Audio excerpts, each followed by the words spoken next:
This was the house my ex and I rented. I could not afford it on a one person, on a 2-person income, but I can afford it now on a 1-person income. Giving up your financial freedom for a man is a very big mistake.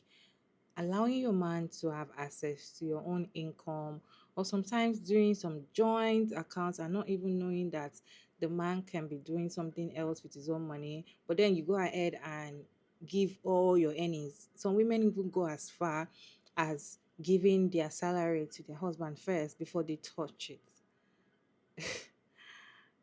Some do that to their husband, some even do it to their boyfriend, the ones that they're not even married to. That is even worse than doing it to your husband. Okay. I feel like the biggest mistake a woman can do to herself is giving up her financial freedom. African lady was explaining the mistake she made. She did a story time saying that she really made a big mistake. Now that she's striving, now that she cannot account for her money, because when she was in a relationship with her ex-boyfriend, she didn't have any money because she was giving him all her money. Yes, she was using all her money to take care of him, do everything, while he was using the money for something else. The video is quite lengthy, but let's watch the video together and I'll be back to share my thoughts at the end of the video.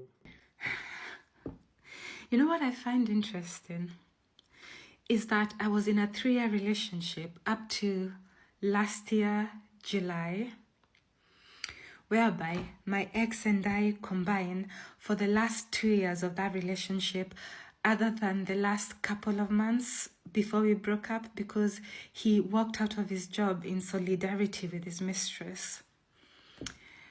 So other than that, me and him combined, we made more money by like 10,000 pounds over what I currently earn right now as a researcher and data analyst.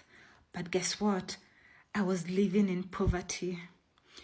I was struggling to pay bills.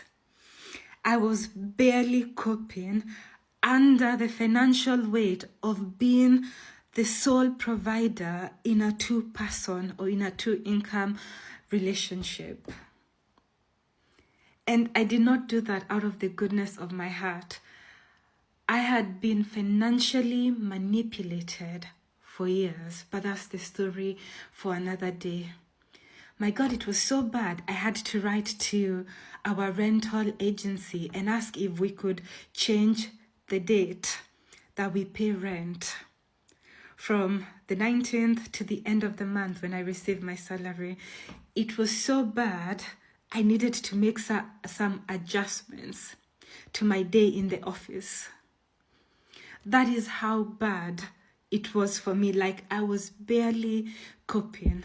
Like, if a friend said, let's go out, I would have a headache because I wanted to go out, but I was so broke. I was absolutely broke. I didn't have the money to do this. It was so bad that this house that I am living in, this was the house my ex and I rented. I could not afford it on a 1-person, on a 2-person income, but I can afford it now on a 1-person income. My point is, ladies, the one freedom you should never give up to a man. It does not matter whether you're married. It does not matter whether that is what your religion tells you. Because my ex was a Muslim, and in Islam you're supposed to be subject to a man and whatever. It does not matter what religion tells you. Christianity does the same thing. But you should never give up your financial freedom to a man. You should absolutely never give up your say as to how money, especially when there are 2 incomes and you're sharing the bills, supposedly, you should never give up that freedom to a man. It does not matter whether he's nice or whatever. Never give up that freedom. Absolutely don't. I struggled. I absolutely struggled. I could not afford to buy myself a winter boot. At some point in that relationship, I could not afford to pay for my fare to my workplace. I couldn't. That is how bad it was, and I was working. Please, you have to be careful. It does not matter whether this person is nice, but you should never give up your financial freedom. Finances should always be discussed, and it should always be a two-person relationship. In one of these videos, I'm going to talk about how I was financially manipulated, and it is quite interesting, and it is something that I am working on so that I am never exploited again. And honestly, I think this can be very helpful. So if you know someone who can benefit from this, just share this video. Bye. Honestly, some men are basically financial liabilities. Their work is just to drain you financially, drag you through poverty against your will, even when you're working hard, you know? And this is why I'm so passionate about telling women, regardless of their age, the one power you should never give up to a man. And it does not matter whether he's a good man or a bad man, whether you're a stay-at-home mom or you're a working woman. The one power you should never give up is the power to decide what you do with the money coming into your household. It does not matter that religion says that men have the final say, not when it comes to money. Not when it comes to money. And I'm really passionate about that. And this was me in 2023 Feb, and we had moved houses in December, late December, and so there were a bit of leftover bills from the previous house. And honestly, bills were a trigger for me, especially in 2023. I would see a bill and I'd get a headache, and my anxiety would just rise. You know, I would become so anxious that I couldn't cope. And guess what? When I wrote this to Eon, who was our electricity supplier in the previous house, I said, please, can the remaining amount be debited from my account at the end of the month when I get paid, as taking it mid-month would leave me in financial distress. I wasn't joking. It would have left me in financial distress. At this point, my ex and I are earning. Both of us are working full-time. This was like a few weeks before he walked out of his job. So both of us are working, but I'm actually begging them, I'm actually requesting them to take the money at the end of the month, because if they took it before, honestly, I would have struggled. I did not even have money in my account at that point. But guess what my ex-boyfriend had done at that point? He was still my boyfriend. He had already booked a trip. He had already paid his ticket. He had already paid for his visa. Imagine you're living with a person whereby I am begging the electricity company to give me, to push the date that I'm supposed to pay a bill. But my ex at that point had already paid for his plane ticket to his country, and also he had paid for a visa as well, because he needed to connect. And imagine this was me struggling. And honestly, when he told me that he had paid for that plane ticket and he was going back to Kurdistan, I cried. I absolutely cried. I cried. And honestly, I said to myself, I'm going to die poor. I absolutely said to myself, I am going to die poor. I feel like stories like this, story like this on the internet should let some women that are into it already should wake up, and also women that are thinking that should I do this, or even a woman that a man is trying to manipulate to get to this stage, you should use this as an example and see that it's actually a wrong move, to be honest. And sometimes in the comment section, people were saying, why didn't you break up? Why didn't you just leave him? Da da da da da. That why did you stay so long? You should have left his ass. You should have, said goodbye to him. He's a dusty, da da da. But she made a video saying reason why she didn't break up with him. And she was like, the man wouldn't let her break up with him. Mm-hmm. So there's actually a relationship that you can be that you want to leave, but they won't let you leave. That's dangerous. Let me run this clip for you all to watch to the end, and I'll be back to share my thoughts at the end of the video. A lot of people will judge me harshly for staying in a relationship whereby I was being financially manipulated, whereby I was being abused for years. And some of the people who will judge you harshly are your friends because they don't understand. Hey, you're intelligent, you have a PhD. Why did you stay in this for so long? And why didn't you just leave? Why don't you just leave when you discovered what was going on? Because they don't understand the sheer nightmarish logistics, financial, emotional, physical logistics it takes to live.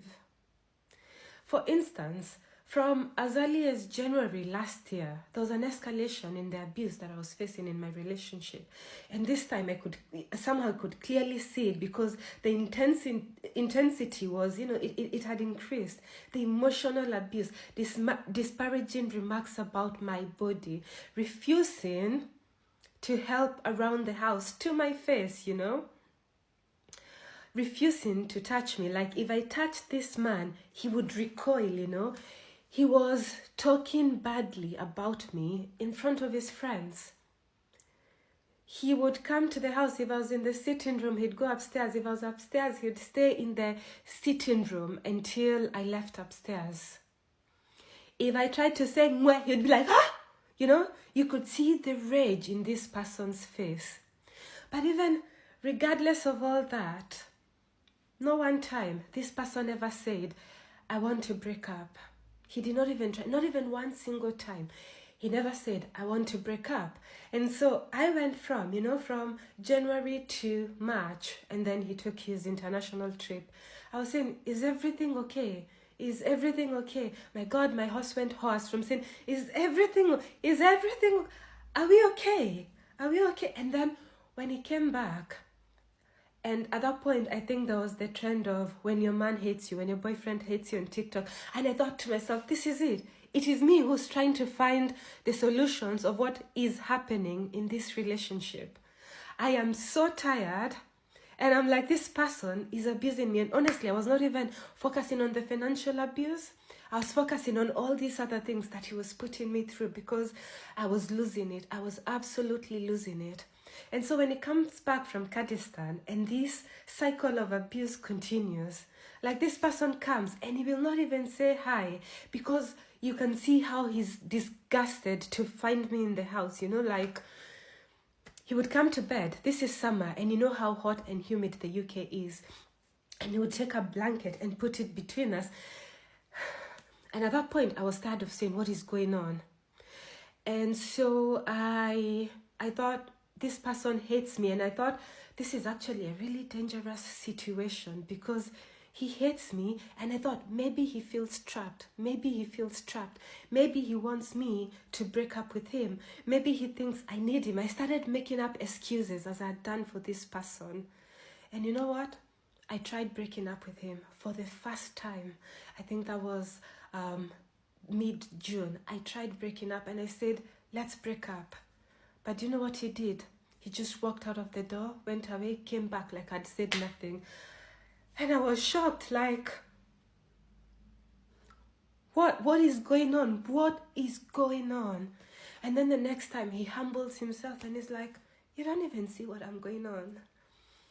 And that was my weakness because I'd been taught to see this person as a victim. He had worked so hard to be a victim. And this was throughout the relationship. And that was the only way I saw him, a victim, like the minute he brought up that victim mentality, you don't even see what I'm going through. Like clockwork, I'd be like, oh my God, I'm so sorry, you're right. You lost your job. Walked out in solidarity with his mistress. You lost your job, I should be more supportive, what can I do, I ended up giving him 300 because he had borrowed money from someone or whatever. And then a few days later, the cycle would repeat itself. And I'd be like, I want to break up. Let's break up, And he'd be like, You want to break up? And I'm like, yeah, let's break up. And he'd pretend to be packing things around the house, and then he wouldn't. He wouldn't. And then the next time, a few days later, I'd be like, let's break up. And he's like, I see what you're doing. I see, this is the thanks I get from you. This is the thanks I get from you. After everything I've done for you. And honestly, I would forget about all the abuse this man had put me through. I would forget about all the things that this person had put me through. I would forget that I was the person paying bills for a whole 2 years. I would forget about it. And I would remember the 1 or 2 times he did something for me. And that is what he was using to manipulate me. And like clockwork, like the minute he says that, something in my brain would shift, like, and I would start apologizing for it. And at that point, I realized that I was trapped. I was absolutely trapped. Because even I, at this point, I want this relationship to end. I was desperate for this relationship to end. And when his mistress, when she came and attacked me, she had not realized that she was my salvation. Because any other thing that I could use to leave, he could easily counter it, and I could come back to my senses because he controlled me. But the one area that he could not control my mind over was his affair, because his affair went against everything that he had trained my brain about him. He was a nice guy. He was an extremely nice person. This person was 4 or 5 times nicer than the nicest person, He was nicer than even me, according to me, And so I really needed evidence that he was having an affair. I absolutely needed evidence. In fact, after that, the only thing I could do was like, can I see your phone? And he had already deleted his messages. Twice I went through his phone because I was so desperate. I was absolutely desperate to find a way out of this relationship. But I was trapped. He had my mind. As long as in my mind he was a victim, I couldn't leave. I couldn't leave him. And honestly, I remember, I don't know where I was coming out of. But I was walking in the road and I started crying. And I started crying and I started praying and I said, please God, get me out of this because I don't know how to do it. I am trapped. I was trapped. I couldn't leave. I absolutely couldn't leave. And so it was pretty amazing when, was it July 12th, I think he just walked out and ignored me again. And this time, I sent a message and I said, let's break up. And guess what? He walks in like a victim. You could have seen, he comes back and he's so broken. And I said, these are my reasons for breaking up. I did not even mention the financial stuff because at this point, I have no idea. I will not lie. My brain was cooked. That's how much it was. And I give my reasons and I say, is there anything you want to say? And he says, no. And he stands up and he walks in a chair and he starts breaking down. And he breaks down and he starts crying. And at this point, I'm confused. I'm like, do you think we can save this relationship? I don't want to save this relationship, but he's back to being the victim. And that is the only thing that I saw about this person. He was a victim, And the minute I started crying and I broke down as well, guess what? He just woke up, wiped his tears, took his stuff and left. But unfortunately, that was not even the end of that story. That was not even the end. We would still end up living together again until October. So I know living is not easy. It's absolutely not easy. And I pray, please take your time. Please tell people what is going on. They might be able to assist you if you can sense that these people are able to assist you. Save money. Put some money aside. Don't even tell them about it. Put some money aside. And then please, when you decide to leave, don't even tell them, just leave because you might be in danger. What is your take on this story time? What do you have to say? What do you think she did wrong or she? Let me know. Let me know your thoughts, your opinion, and your suggestion down the comment section. I know it's kind of lengthy, but if you stay to this time, definitely you really enjoy the story time. I really like to know your thoughts, your little sense on this video. To be honest, for me, I feel like what I always say and what I will always say: if you're in a relationship and you don't date center men, things like this will happen to you and you will not even know they're happening to you until you are out of the relationship. When you're in the relationship and people are telling you this thing you're doing or whatever you're doing, and you won't get it until you're actually out of it, then you realize that you're actually doing the wrong thing. To be honest, I always say this: giving your financial freedom out to a man doesn't make sense. A man that even come and meet you and tell you let's do 50-50 doesn't love you. I don't understand women that do it. I know it's okay, it might work for you in your relationship, but if you're giving a man your 50%, have you wondered where his own 50% is going to? The other 50% is not giving you. Have you? Because your own other 50%, you're putting it in the relationship, you're putting it as your own physical hard work. In fact, you're making children, you're producing children, you're taking care of kids, you're cooking, you're cleaning. Where is his own other 50%? Where does it go to? I feel like I think Shara Seven that says that she was like, if you give him a 50%, you allow him to have his other 50% to be able to go out there and cheat on you and be able to do other things that doesn't even support your own lifestyle. Because of course my woman is going to do it. The other 50%, he puts it in another thing, probably in another woman. He'll be able to take care of himself. And you know, men don't even have time for women when they're in a relationship with them. Unlike we women that put everything in our head. So it just makes sense to me. Then I've seen a video that went viral. I purposely did the video because I was very angry. A woman was like, she gives her husband all her paycheck, her salary, everything. She gives him first, then he tells her what to do with the salary. And I don't get it. So sometimes I just feel like these things are clickbait, but I know that these things happen, and if it seems normal to her, it seems like it's okay. You know, when you're being abused, you don't even know that you're being abused. You don't even know that these things are not normal until you speak it out. Sometimes when somebody hurts you so much, you might not even know how deep that pain is until you're trying to explain it to someone else that this person really hurt me yesterday. This was what they did. And that's when you start saying it, you start realizing that this thing was really painful. Maybe I just feel like these women don't know how stupid those things sound. Even when saying it out, they don't even realize how stupid it sounds. Because how can you work so hard? If your husband is doing the same thing, no problem. But if you as a woman you're doing that, that is an abusive relationship. If you are the only one doing that as a woman in a relationship, that is an abusive relationship. If he is also going out to work and he's giving you back the salary and telling you, baby, this is how we're going to share this money. This is how we're going to do it. This is the whole money I made for this month. If he's doing that, healthy relationship. But if you're the only one doing it and he's telling you what and what not to do with your own money that you worked for, he's abusing you and you don't even know.